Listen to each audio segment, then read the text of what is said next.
God, did you see that? It's her husband. Look, he's recording everything. You know you're having a bad day when your wife's lipstick isn't on her lips, it's on a coffee cup that isn't yours, sitting on your kitchen counter like a crimson confession. I'm Sean Dwyer, 41 years old, and I fix computers for a living, which means I'm good at finding problems other people try to hide. The cup sat there Tuesday morning like evidence in a crime scene. Louise had already left for her big-shot HR job at Morrison Industries, taking her fake smile and designer perfume with her. The house felt different without her constant chatter about workplace politics and her latest empowerment seminars. Before we dive deeper into this story, I have one small request. Please subscribe, drop a like, comment, and hit that hype button to boost this channel so more people can discover these incredible Reddit stories. Dad, Mom's acting weird again, Zara announced, sliding into the kitchen with that 17-year-old blend of wisdom and attitude. My daughter inherited my dark hair and sharp tongue, plus her mother's ability to see through people's garbage. Define weird, I said, pouring coffee into my regular mug, the one with the chip on the handle that Louise always nagged me to throw away. She's been doing that fake laugh thing, you know, the one she uses when her boss calls. Zara grabbed an apple from the bowl. Plus she keeps checking her phone and smiling at it like it's telling her jokes. Matthew wandered in, 15 and already taller than me, earbuds hanging around his neck like electronic jewelry. She bought new underwear, he said matter-of-factly. Saw the Victoria's Secret bag in her car. I nearly choked on my coffee. How do you know about? Never mind, I don't want to know. Dad, we're not blind, Zara said. Mom's been different for months. She's either super happy or super angry, and it's never about us. Smart kids. Too smart, maybe. They'd noticed what I'd been trying to ignore, Louise's transformation from the woman I married into someone I barely recognized. The woman who used to laugh at my terrible jokes now rolled her eyes at everything I said. The woman who used to curl up next to me on Sunday mornings now spent weekends at networking events and professional development workshops. Your mother's just focused on her career, I said, the lie tasting bitter. It's important to her. More important than us? Matthew asked quietly. Before I could answer that loaded question, my phone buzzed with a text from Emily Martinez, my childhood friend who worked as a nurse at Portland General. Coffee later. I have news about Louise's company. Emily had been my friend since middle school, back when I was the skinny kid who got picked on and she was the girl who told bullies to shove it. She'd married young, divorced early, and never remarried. We'd stayed close through everything, my marriage, her divorce, raising kids, career changes. Louise had always been jealous of our friendship, which should have been my first red flag. I drove the kids to school, then headed to my first client call, a dental office where the computers had mysteriously started playing metal instead of the usual elevator music. Easy fix, but it gave me time to think about that coffee cup and Louise's recent behavior. She'd been working late 3 nights a week for the past 2 months. Big project, she'd explained, but she'd been vague about details. Louise was never vague about work. Usually I couldn't shut her up about office drama and company politics. Then there were the phone calls, hushed conversations that stopped when I walked into rooms, text messages that made her smile in ways I hadn't seen in years. New clothes, new perfume, new attitude. I finished the dental office job and met Emily at our usual spot, a coffee shop downtown that served actual food instead of just overpriced pastries and attitude. You look like hell, Emily said by way of greeting. She had that direct way of talking that some people found rude, but I'd always appreciated. No games, no hidden meanings. Thanks, you look great too. I slumped into the booth across from her. What's this news about Louise's company? Emily stirred her coffee slowly, a sure sign she was choosing her words carefully. My friend Janet works in accounting at Morrison Industries. She mentioned something about Louise and one of her subordinates. My stomach dropped. What kind of something? The kind where they've been seen having very intense lunch meetings at hotels instead of restaurants. Emily's brown eyes were sympathetic but direct. Janet said the guy's name is Mark something. Young, good-looking, works directly under Louise. Under Louise. The irony wasn't lost on me. How young? I asked. 29, gym rat type. Drives a red Mustang and posts shirtless selfies on Instagram. Of course he did. I pictured Louise scrolling through photos of this Mark's abs while I sat next to her watching Netflix, completely oblivious. There's more, Emily said gently. Janet heard Louise talking to her friend Marie about modern relationships and how some women need more than one man can provide. I felt something cold settle in my chest. Not surprise, exactly. More like confirmation of what I'd been afraid to acknowledge. Sean, I'm sorry. I debated whether to tell you, but no, you did the right thing. I managed a smile. Better to know than wonder, right? We sat in silence for a moment. Around us, the coffee shop hummed with normal people having normal conversations about normal problems. I envied them. What are you going to do? Emily asked.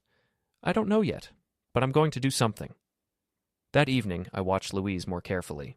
She came home at 7:30, claiming she'd grabbed dinner with Marie after work. But her lipstick was fresh, and she smelled like men's cologne under her usual perfume. How was your day? She asked, the same question she'd asked every day for 16 years of marriage, but now it sounded like she was reading from a script. Fixed some computers, had coffee with Emily. I watched for her reaction to Emily's name. There it was, a tiny tightening around her eyes. You two spend a lot of time together. We're friends, Louise, like we've been since we were 12. I know, it's just... She shrugged. Maybe you should branch out. Make some new friends. Rich, coming from someone who was apparently making very intimate new friends herself. After dinner, Louise disappeared into our bedroom with her phone. I could hear her typing, then soft laughter. When I went upstairs an hour later, she quickly closed whatever she'd been looking at. Work stuff, she said without me asking. I nodded and went to brush my teeth. In the mirror, I saw a 41-year-old man who'd gotten comfortable. Not fat, but soft around the edges. Graying hair, laugh lines that were starting to look more like worry lines. When had I become invisible to my own wife? That night, Louise fell asleep quickly, her phone face down on the nightstand. I lay awake listening to her breathe and planning my next move. The next morning, after Louise left for work, I did something I'd never done in 16 years of marriage. I went through her things. Not proud of it, but desperate times and all that. In her purse, hidden in a zippered compartment I'd never noticed, I found a second phone. A cheap prepaid smartphone that contained 6 weeks' worth of text messages between Louise and someone named Mark. The messages started professional enough. Work schedules, meeting reminders, but they quickly escalated into territory that made my hands shake as I read. Can't wait to see you tonight. Same place? You drive me crazy in those meetings. I can barely concentrate. Tell me again what you want to do to me. And Louise's responses were even worse. Detailed, graphic descriptions of activities she'd never shown interest in during our marriage. Plans for hotel meetings, complaints about her boring home life, discussions about how to keep their affair secret. The most recent exchange from yesterday made me sit down hard on our bed. Mark, when are you going to leave him? Louise, soon. I'm working on it. Need to make sure I get what I deserve in the divorce. Mark, you deserve everything, baby. He doesn't appreciate what he has. Louise, he never did. But you do. That's why this is going to work. I sat there holding my wife's secret phone, reading about the end of my marriage in her own words. 16 years, 2 kids, a mortgage, shared dreams, all reduced to text messages between Louise and her boy toy.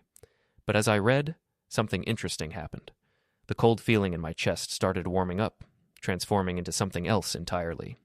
Not just hurt or betrayal, those were there too, but something sharper, something that felt like the beginning of a plan. Louise thought I didn't appreciate what I had. She was about to find out exactly how much I appreciated my life, and how far I'd go to protect it. I carefully put the phone back where I'd found it and went to work. But my mind wasn't on computer problems anymore. It was on a much more complex system that needed debugging, my marriage. And I was very, very good at finding problems and fixing them. The beauty of being an IT guy is that people underestimate you. They see someone who fixes their printers and assumes you're harmless, invisible, maybe a little boring.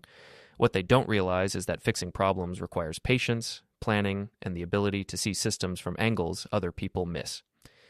Louise was about to learn that lesson the hard way. I spent 3 days gathering evidence before making my first move. The secret phone was a goldmine of information.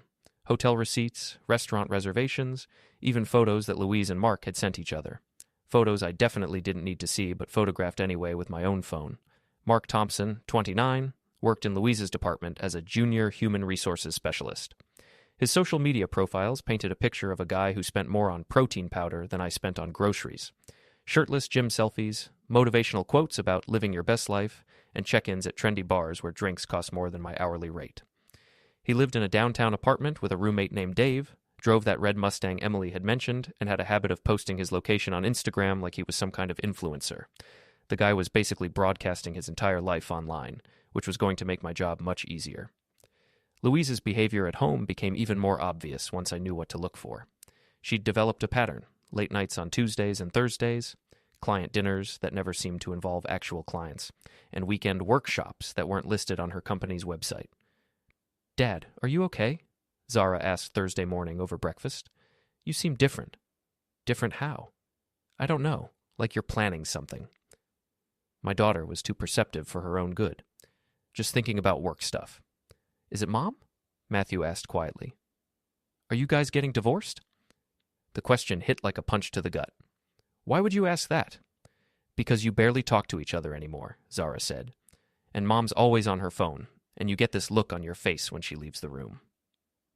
I looked at my kids, really looked at them. Zara with her sharp intelligence and protective instincts. Matthew with his quiet sensitivity and tech-savvy mind.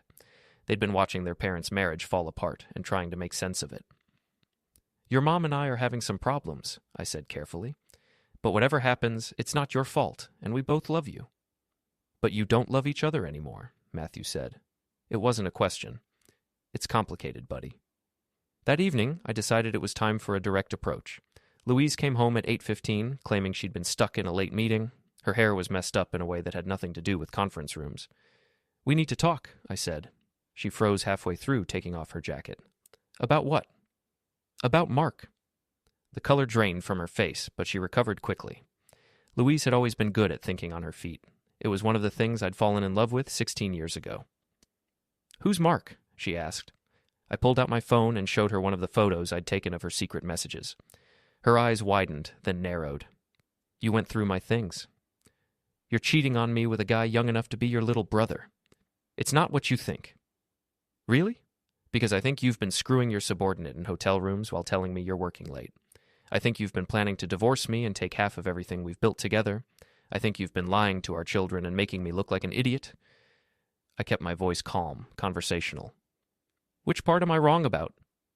Louise sat down hard on the couch, her composure cracking. "Sean, I can explain. Go ahead, I'm listening." She was quiet for a long moment, probably running through possible explanations and realizing how weak they all sounded. "I didn't plan for this to happen," she finally said. "It just did." "For 6 weeks? You just accidentally fell into bed with Mark Thompson for 6 weeks?" "You don't understand. We haven't been happy for years." "We? Or you?" "Both of us." "Don't pretend everything was fine, Sean. We're like roommates who happen to share a mortgage." "So you decided to fix that by finding a boyfriend?" "I decided to find someone who actually sees me, who thinks I'm interesting and attractive and worth spending time with." The words stung, but they also clarified things. This wasn't just about closeness or excitement. Louise genuinely believed I'd stopped appreciating her. And maybe, in some ways, I had. When did I stop telling her she looked nice? When did we stop having real conversations about anything other than schedules and bills? But that didn't justify what she'd done. "So what now?" I asked. "You want a divorce?"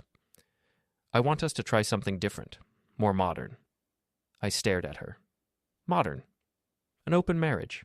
We stay together for the kids, for financial stability, but we're free to have other relationships."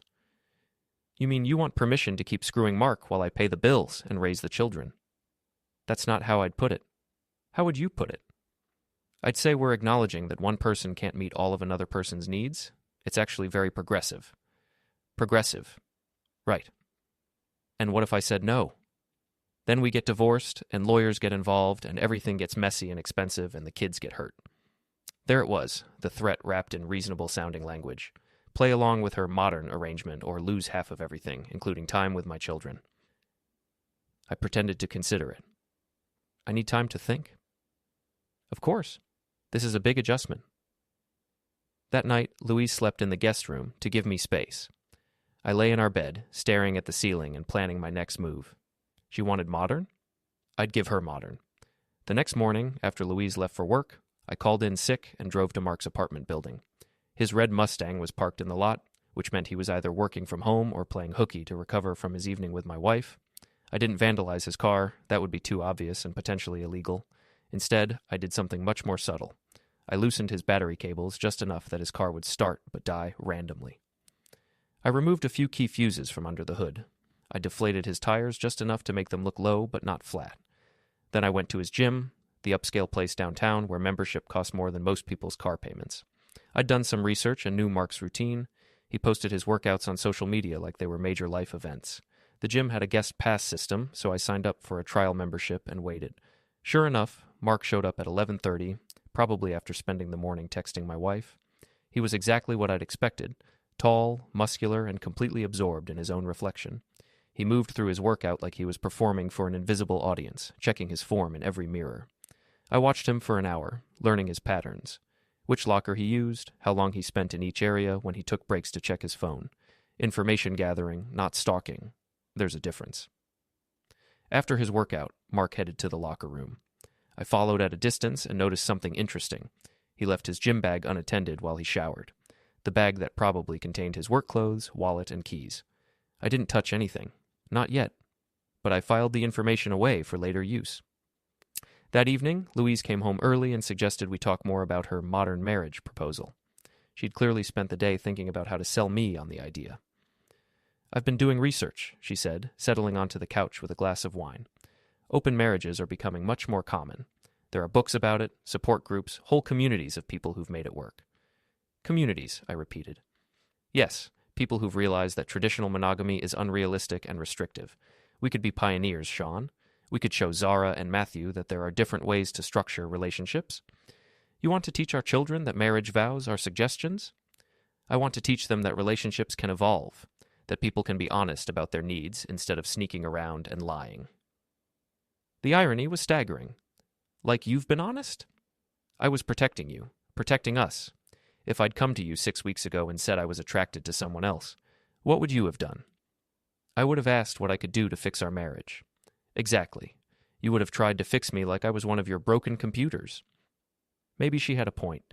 Maybe I did approach problems that way, identify the issue, find the solution, implement the fix, but wasn't that better than her approach, which seemed to be, find someone new and hope the old problem disappears? "So, how would this work?" I asked. "This modern arrangement?" Louise's face lit up like I'd just agreed to buy her a new car. "We'd set boundaries, rules, maybe one night a week each, and weekends are family time. Complete honesty about other relationships, safe closeness, obviously, and we'd check in regularly to make sure we're both okay with how things are going. One night a week. To start. We could adjust as we go?" I nodded thoughtfully. "And you'd want to spend your night with Mark?"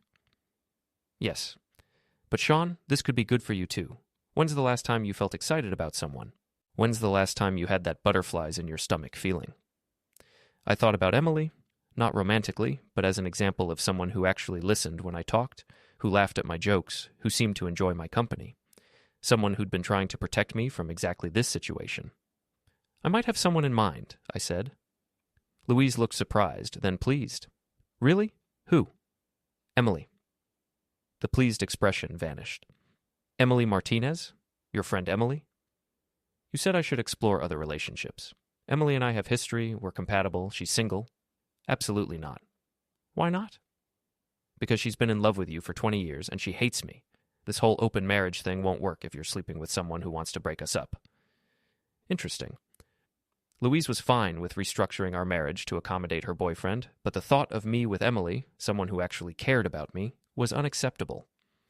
"So I get to have other relationships, but only with people you approve of." "We both get veto power. That's how this works." "I see. So you get to keep Mark, but I have to find someone new, someone who won't threaten your arrangement." "Sean, be reasonable." "I am being reasonable. I'm trying to understand the rules of your modern marriage. It sounds like you get everything you want, and I get whatever's left over." Louise set down her wine glass and moved closer to me on the couch. "That's not true. You get freedom too. You get to explore parts of yourself that have been dormant for years." "What if I don't want to explore? What if I want my wife to be faithful?" "Then you're asking me to be someone I'm not anymore." There it was, the truth, finally. Louise had decided she was someone new, someone who needed multiple men to feel complete, and if I couldn't accept that, I was the problem. "I need more time to think," I said. "Of course. But Sean? Don't take too long. Mark is getting impatient with the secrecy, and I can't keep stringing him along forever." After she went upstairs, I sat in the dark living room and felt the last of my illusions about our marriage crumble away. Louise wasn't asking for my permission. She was informing me of her decision and dressing it up as a negotiation. She wanted modern. She wanted progressive. She was about to get both, just not in the way she expected. Monday morning, I agreed to Louise's open marriage proposal.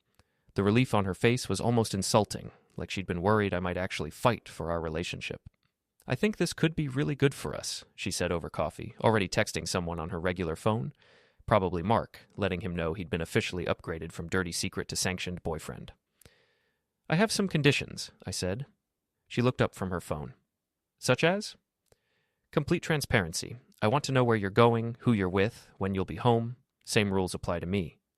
"That seems reasonable." "And we tell the kids together. Age-appropriate version, but they deserve to know why their parents are suddenly dating other people." Louise's enthusiasm dimmed slightly. "Do we have to tell them right away?" "Would you rather they figure it out on their own, because they're not stupid, Louise? They've already noticed the changes." "Fine. But let's wait until we've both settled into the new arrangement." "Agreed. Anything else we need to discuss?" "Just that I'm proud of you for being so open-minded about this. A lot of men would be threatened." I smiled and finished my coffee. Louise had no idea how open-minded I was about to become. That afternoon, I paid another visit to Mark's gym. This time, I came prepared. While Mark was doing his usual mirror-flexing routine, I slipped into the locker room and located his bag. Inside, as expected, were his work clothes, wallet, and keys. Also his work ID badge, which gave me an idea. I didn't take anything, but I did take photos of his driver's license, credit cards, and work badge. Information I might need later. Then I went to work on phase 1 of my plan. Mark's social media presence was extensive and poorly secured. His Instagram account was public, his Facebook privacy settings were a joke, and he'd apparently never heard of limiting personal information online. Within an hour, I had his home address, work schedule, favorite restaurants, gym routine, and the names of most of his friends and family members. I also discovered something interesting. Mark had a girlfriend. Not Louise, but a 25-year-old named Jessica who appeared in several recent photos. Photos that were posted after his affair with Louise had started, so Mark was cheating on his girlfriend with my wife, who was cheating on me with him. The modern relationship Louise wanted was even more complicated than she'd let on. I created several fake social media accounts using stock photos and generic names. Then I started following Mark's friends, co-workers, and girlfriend. Not to harass anyone, but to gather intelligence and establish a network for later use. Tuesday was Louise's first official night with Mark. She came home from work, showered, changed into an outfit I hadn't seen before, and announced she'd be back by midnight. "Have fun," I said, and meant it. She was about to have more fun than she'd bargained for. After Louise left, I called Emily. "Want to grab dinner? I have news." We met at a restaurant across town from wherever Louise and Mark were having their romantic evening. Emily listened while I explained the open marriage arrangement, her expression shifting from surprise to disgust to something that looked like pity. "She's actually convinced you to agree to this?" "I'm playing along for now. I have a plan." "What kind of plan?" I outlined my strategy. Nothing illegal, but definitely not turning the other cheek. Emily listened without judgment, occasionally asking clarifying questions. "You're sure about this?" she asked when I finished. "Because once you start, there's no going back." "She started this, Em. I'm just playing by her rules." "Her rules or your interpretation of her rules? Is there a difference?" Emily studied my face. "You're not the same person you were a week ago." "No, I'm not. That person was a fool who trusted his wife and believed in his marriage. This person knows better." "Just don't become someone you can't live with." I appreciated the concern, but Emily didn't understand. I wasn't becoming someone new. I was finally becoming myself. The person I would have been all along if I hadn't spent 16 years trying to be the husband Louise wanted. Wednesday morning, Louise was practically glowing. Her night with Mark had apparently gone well. "How was your evening?" she asked over breakfast. "Good. Had dinner with Emily, talked about old times." "Emily again?" "I told you, if we're doing this, she's my first choice." "Sean, we discussed this." "No, you told me she was off limits. But you don't get to choose my relationships any more than I get to choose yours." Louise's good mood evaporated. "Emily hates me. She's going to try to turn you against me." "Maybe she hates you because she can see what you really are." The words hung in the air between us. Louise's face went through several expressions before settling on cold anger. "What's that supposed to mean?" "It means Emily has been my friend for 30 years. She's loyal, honest, and she actually gives a damn about my happiness. If she hates you, maybe you should ask yourself why." "I don't have to listen to this." "No, you don't. You can go text Mark about what a terrible husband you have. I'm sure he'll be very sympathetic." Louise stormed out without another word. Phase 2 was already working. That evening, I implemented the next part of my plan. Using one of my fake social media accounts, I sent Jessica, Mark's actual girlfriend, a friend request and a carefully worded message. Hi, Jessica. I think we have a mutual friend. I saw some photos of you and Mark Thompson at that new restaurant downtown. You two make such a cute couple. How long have you been together? Jessica responded within an hour, apparently eager to talk about her relationship. They'd been dating for 4 months, she said. Things were getting serious. Mark had even talked about moving in together. 4 months. Which meant Mark had started dating Jessica right around the time his affair with Louise began. The guy was juggling 2 relationships while Louise thought she was his only priority. I filed that information away for later use. Thursday was Louise's second official night out. She left the house at 6:30, claiming she and Mark were trying a new restaurant. I waited until 7, then drove to the hotel where they usually met. Information courtesy of Louise's secret phone, which I'd been monitoring regularly. Sure enough, Mark's red Mustang was in the parking lot.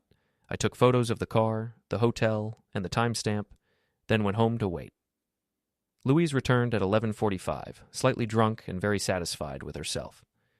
Good evening? I asked from the couch where I'd been watching TV. Very good. Mark is such an interesting conversationalist. I'm sure his conversation skills are impressive. She shot me a look. What's that supposed to mean? Nothing. Just glad you're having fun exploring your modern relationship. Friday morning brought an interesting development. Mark called in sick to work, according to Louise, who seemed annoyed by the disruption to their routine. Is he okay? I asked with fake concern. He thinks it's food poisoning. We went to that new sushi place last night. Food poisoning. Or maybe the effects of the mild laxatives I'd slipped into his protein powder at the gym yesterday. Nothing dangerous, just uncomfortable enough to ruin his weekend plans.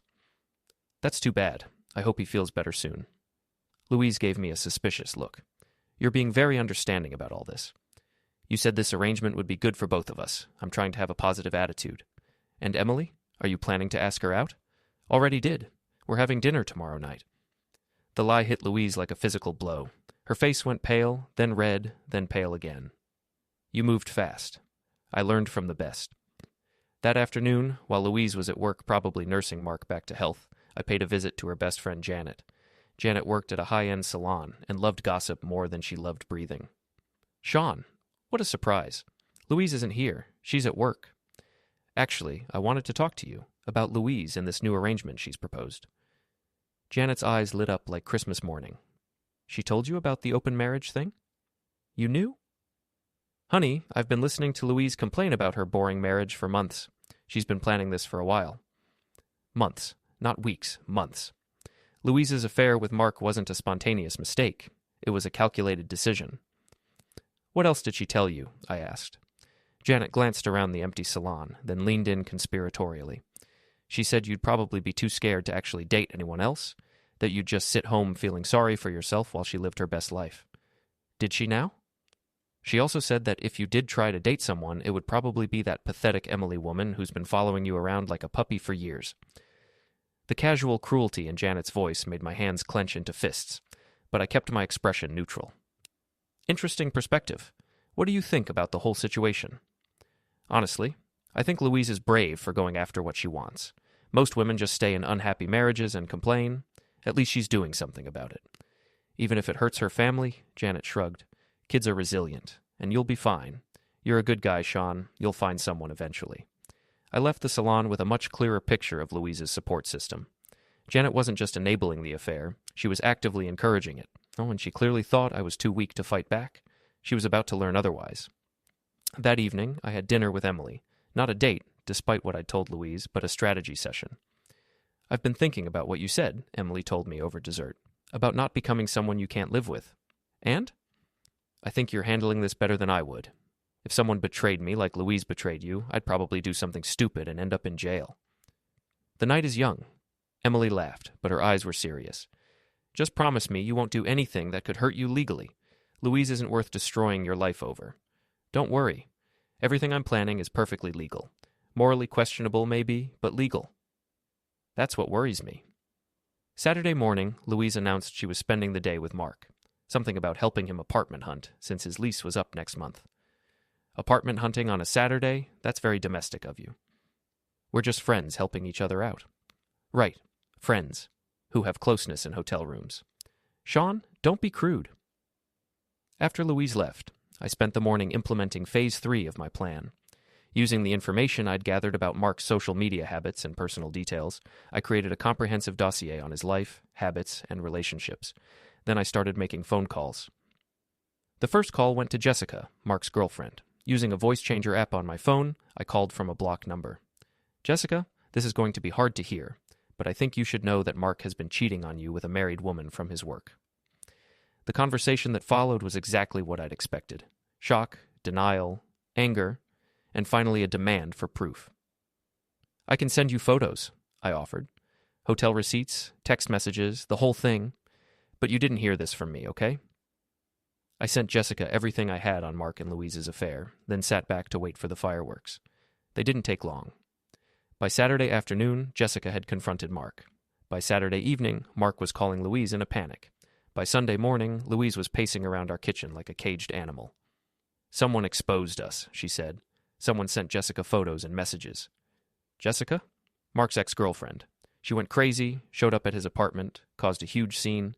The neighbors called the police. I made sympathetic noises while internally celebrating. Phase 3 was working perfectly. Do you have any idea who might have done this? Louise asked. Could be anyone. Office gossip spreads fast, and you said Mark isn't exactly discreet. This is going to complicate things. How so? Mark is talking about quitting his job, maybe leaving town. He says the situation is too messy now. That would be unfortunate, just when you two were getting comfortable with your modern arrangement. Louise gave me another suspicious look. You're taking this very well. What do you want me to say? That I'm sorry your boyfriend's life is falling apart? That I'm disappointed your affair is becoming public knowledge? It's not an affair anymore. We agreed that you could keep sleeping with Mark while I pretended to be okay with it. But Mark's problems aren't my problems, Louise. You want a modern marriage? Welcome to modern consequences. That afternoon, while Louise was at Mark's apartment trying to manage the crisis, I made my second round of phone calls. This time, I called Mark's roommate Dave, his gym buddies, and several of his coworkers. Not to spread gossip, but to plant seeds of information that would grow into bigger problems later.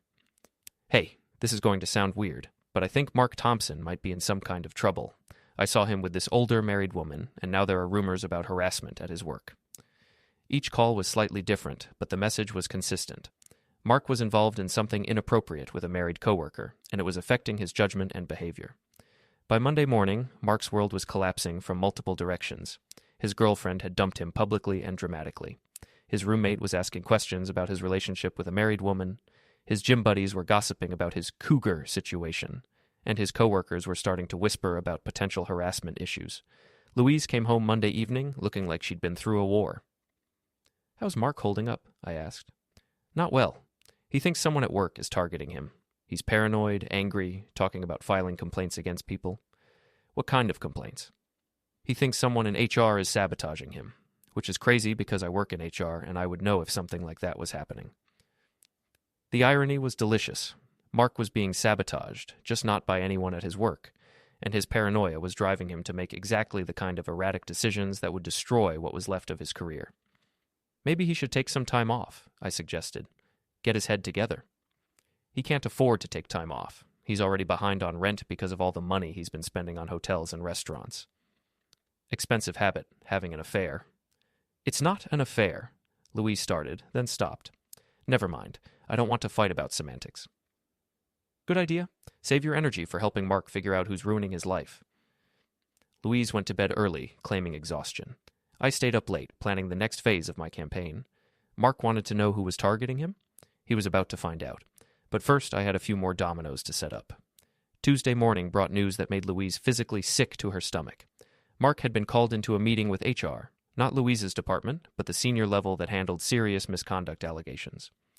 Someone filed a complaint, Louise said, her coffee cup shaking in her hands. Anonymous tip about inappropriate relationships between supervisors and subordinates.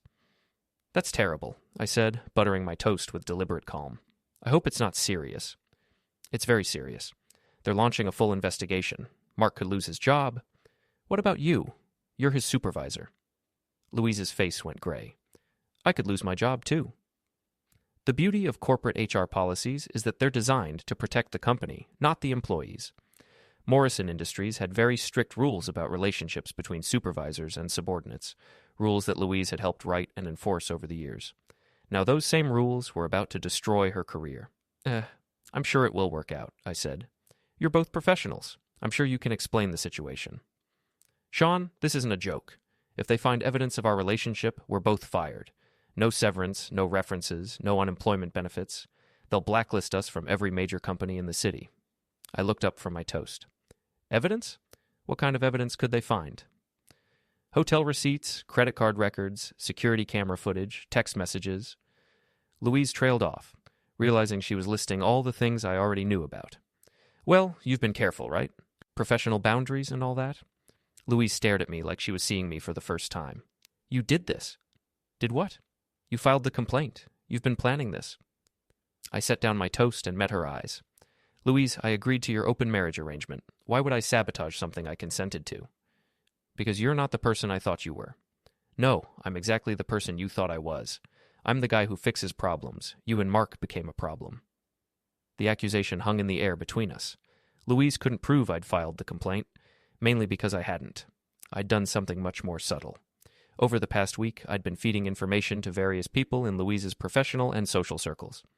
Not direct accusations, just observations and questions that led people to draw their own conclusions. A comment to Janet about how Louise had been working late with that young guy from her department. A casual mention to Emily's friend in accounting about hotel charges on corporate credit cards. A concerned observation to one of Louise's co-workers about how distracted and unprofessional Mark had seemed lately. I hadn't filed any complaints. I'd simply created an environment where other people felt compelled to file complaints. You're destroying my career, Louise said. Your career was built on enforcing the same policies you've been violating. I'm not destroying anything. I'm just making sure the rules apply to everyone equally. What about the kids? What about our family? You should have thought about that before you decided to modernize our marriage.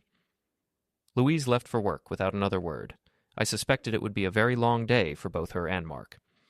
That afternoon, I received a call from Emily. Did you hear about the drama at Morrison Industries?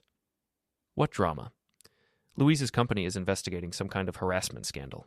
My friend Janet in accounting said they're interviewing everyone in the HR department. That sounds serious. Sean, please tell me I didn't do anything illegal, unethical, or dishonest. I just made sure the right people had access to information they needed to do their jobs. Emily sighed. You're playing a dangerous game.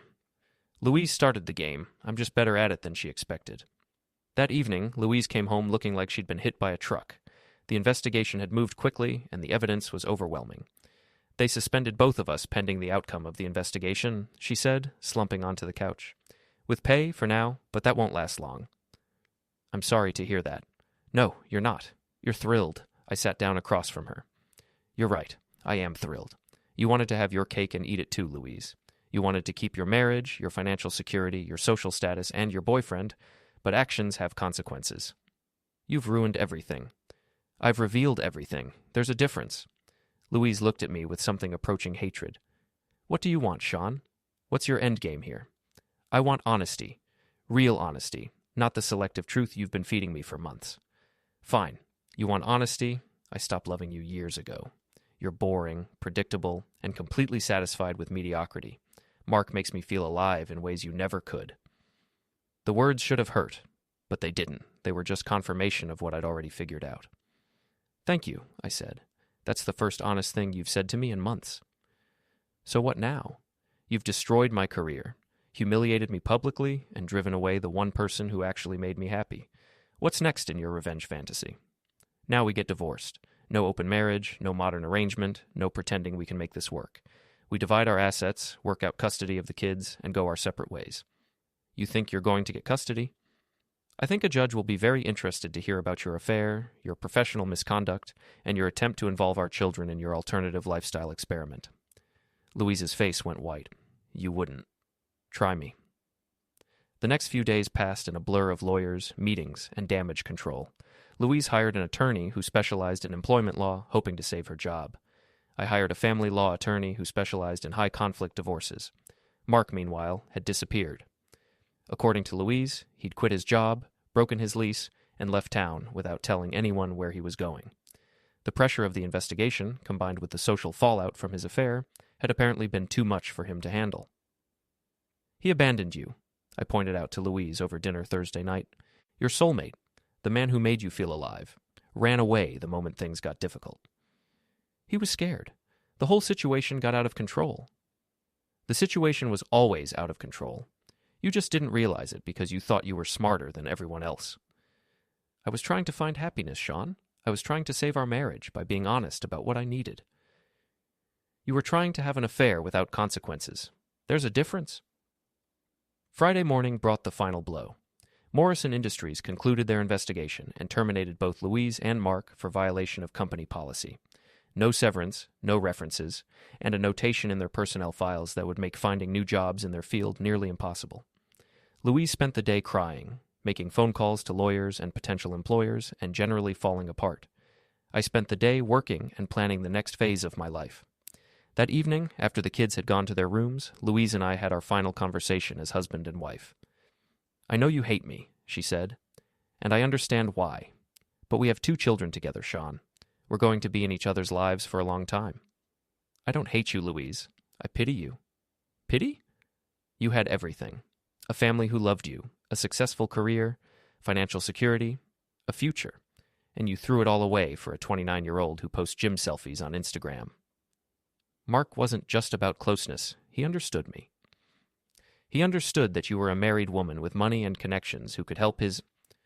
The moment you became a liability, he disappeared. Louise flinched like I'd slapped her. That's not true. Isn't it? When's the last time you heard from him? When's the last time he answered your calls or texts? The silence stretched between us. Louise had been trying to contact Mark for 3 days without success. He'll come back, she said finally, once things settle down. No, he won't, because he never cared about you the way you cared about him. You were convenient, Louise. You were exciting because you were forbidden, but you were never worth fighting for. I left her sitting on the couch, staring at her phone, waiting for a message that would never come. The divorce proceedings moved quickly.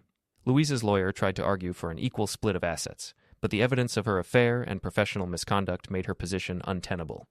She'd violated the morality clause in her employment contract, which affected her earning potential and made her a less sympathetic figure in court. In the end, I kept the house, the majority of our savings, and primary custody of the kids. Louise got a small settlement, weekend visitation, and the right to start over somewhere else. This isn't over, she told me on the day she moved out. I'm going to rebuild my life, and I'm going to be happier than I ever was with you. I hope you are, I said, and meant it. I hope you find whatever it is you're looking for. She looked surprised by the sincerity in my voice. You really mean that? I do. I want you to be happy, Louise. Just not at my expense or our children's expense. 3 months later, I heard through mutual friends that Louise had moved to Seattle and was working as a receptionist at a small law firm. She was dating someone new, another lawyer, recently divorced, with his own set of complications. I wished her well and moved on with my life. 6 months after the divorce was finalized, I thought the drama was behind us. Louise had settled into her new life in Seattle, the kids had adjusted to the custody arrangement, and I was finally finding my rhythm as a single father. Then Mark Thompson came back. It was a Thursday evening in late spring when I saw the red Mustang parked across the street from our house. The same car, same license plate, same arrogant presence that had started this whole mess. I was helping Matthew with his computer science homework when Zara called from the living room window. Dad, there's some creep sitting in a car outside. I looked out and confirmed what I'd already suspected. Mark had returned, and he looked like hell. The gym-sculpted physique was still there, but his face was gaunt, and his clothes were wrinkled. He'd been sitting in that car for who knows how long, just watching our house. Kids, go to your rooms, I said calmly. And call Emily, tell her to come over. Dad, what's going on? Matthew asked. Nothing I can't handle, just do what I asked. I watched from the window as Mark finally got out of his car and walked toward our front door. His movements were jerky, aggressive, like someone who'd been drinking or hadn't slept in days. The doorbell rang, followed immediately by aggressive knocking. Sean, I know you're in there. We need to talk. I opened the door but kept the security chain engaged. Mark looked worse up close. Bloodshot eyes, stubble, the smell of alcohol and desperation. What do you want, Mark?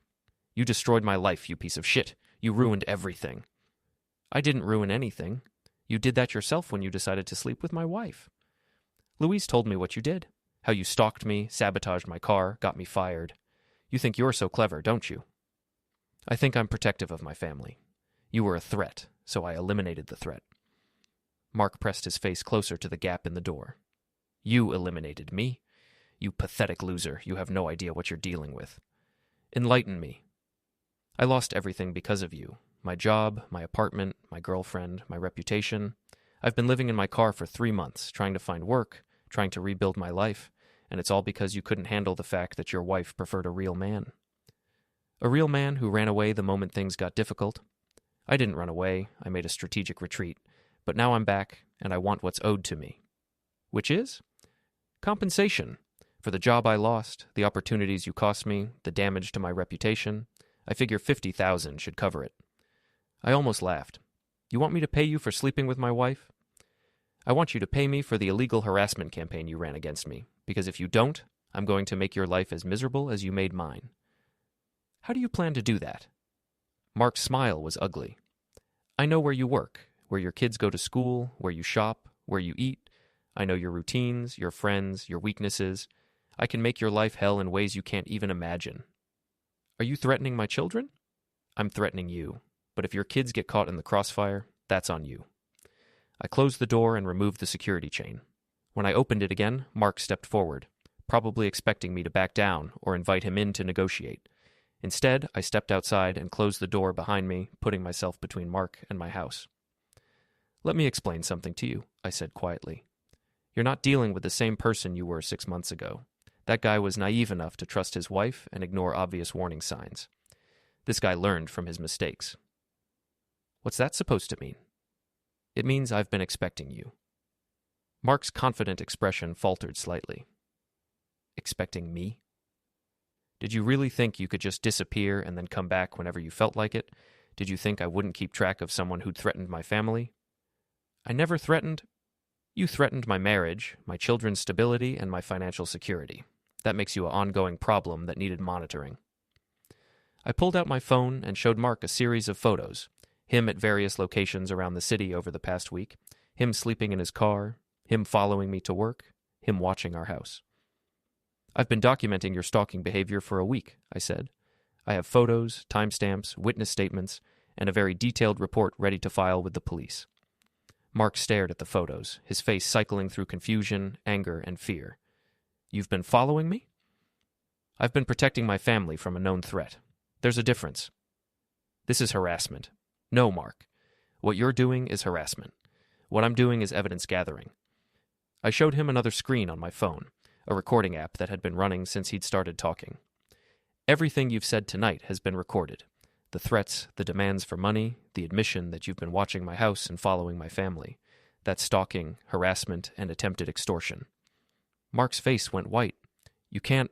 I can, and I have. But I'm going to give you one chance to walk away. Get in your car, drive out of the city, and never come back. If I see you again, if you contact me or my children or anyone in my family, I'll have you arrested. You think you're so smart. I think I'm prepared. There's a difference. Just then, Emily's car pulled up to the curb. She got out and walked toward us, her phone already in her hand. Everything okay here, Sean? Just finishing up a conversation with an old friend. Mark was just leaving. Emily looked Mark up and down with the practiced eye of someone who'd worked in emergency rooms for 20 years. He looks agitated. Should I call the police? That won't be necessary. Mark understands the situation. Mark looked between Emily and me, realizing he was outnumbered and outmaneuvered.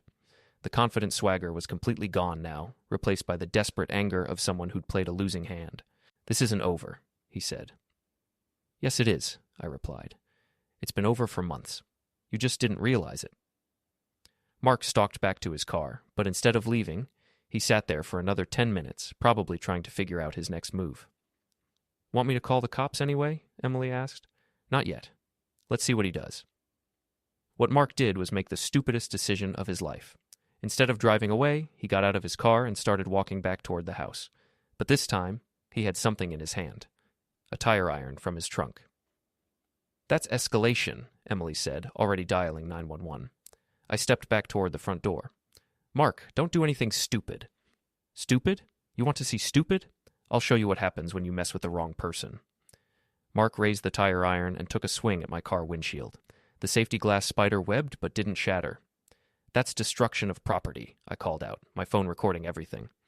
You're making this worse for yourself. Mark turned toward me, tire iron still in his hand. I'm going to make you pay for what you did to me. He started toward the front door, but I was ready for him. Over the past 6 months, I'd made several improvements to our home security. Motion sensor lights, security cameras, and a few defensive measures that were perfectly legal but highly effective. As Mark stepped onto the front porch, the motion sensors triggered a series of events. Floodlights illuminated the entire area. A loud alarm began blaring, and the sprinkler system I'd installed specifically for this scenario activated, soaking Mark with ice-cold water. Mark stumbled backward, slipped on the wet porch, and fell hard onto the concrete steps. The tire iron went flying, and Mark landed in a heap, soaked and disoriented. "Dad, are you okay?" Zara called from inside the house. "Stay inside," I called back. "Everything's under control." Mark struggled to his feet, water dripping from his clothes, his hair plastered to his head.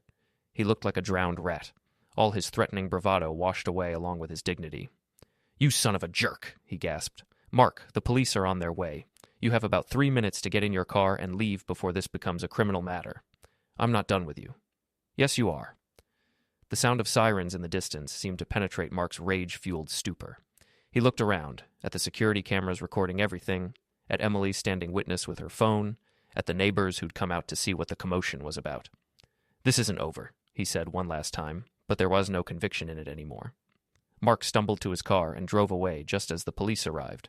I gave them a complete report, showed them the recorded threats and the video of Mark attacking my car, and filed formal charges for stalking, harassment, and destruction of property. The officers were sympathetic and professional. They'd seen this kind of situation before, domestic disputes that escalated when third parties couldn't let go. "We'll put out a bolo for his vehicle," one of the officers said, "and we'll increase patrols in your neighborhood for the next few weeks." "Thank you. I don't think he'll be back, but I appreciate the precaution." After the police left, Emily helped me clean up the water from the sprinkler system while the kids peppered me with questions about what had happened. "Was that Mom's boyfriend?" Zara asked. "Ex-boyfriend," I corrected. "And yes, that was Mark." "He seemed crazy," Matthew observed. "He's desperate. Desperate people make bad decisions." "Are we safe?" Zara asked. I looked at my daughter, 17 years old, smart as a whip, and worried about her family's security because of choices her mother had made. "We're safe," I said firmly. "Mark is gone, and he's not coming back." "How can you be sure?" "Because he finally realized he's not the predator in this situation. He's the prey." 3 days later, I received a call from the Seattle Police Department. Mark had been arrested for drunk and disorderly conduct, violation of a restraining order, and attempted burglary. Apparently, he'd driven straight from our confrontation to Louise's apartment and tried to break in. Louise had called the police, and Mark was now facing serious criminal charges in 2 states. "Is Louise okay?" I asked the officer who called me. "She's fine. Shaken up, but unharmed. She wanted me to tell you that she's sorry for the trouble her ex-boyfriend caused you." "Thank you. I appreciate that." A week later, Louise called me directly. "Sean, I owe you an apology." "For which part?" "For all of it. For the affair, for trying to manipulate you into accepting it, for bringing someone dangerous into our lives." Mark showed up at my apartment completely unhinged. He blamed me for ruining his life, said I'd let him on, and then abandoned him. "What did you tell him?" "I told him the truth, that I'd used him to avoid dealing with problems in my marriage, and that when those problems caught up with us, I chose my family over him." Better late than never. "Sean, I need you to know that I never intended for any of this to happen. I thought I could control the situation, manage all the variables, keep everyone happy. You thought you could have your cake and eat it too." "Yes, and I was wrong about everything." "What's going to happen to Mark?" "He's looking at serious jail time, stalking, harassment, destruction of property, violation of restraining orders in 2 states. His lawyer is trying to plead it down to psychiatric treatment, but the prosecutors aren't interested." "Good. Sean, can I ask you something?" "Sure." "How did you know? How did you see all of this coming when I couldn't?" I thought about the question for a moment. Because I understand consequences. Every action creates reactions. Every choice leads to other choices. You thought you could make decisions in isolation, but life doesn't work that way. Everything is connected. I destroyed our family for someone who turned out to be completely worthless. You destroyed our family because you stopped valuing what you had. Mark was just the symptom, not the disease.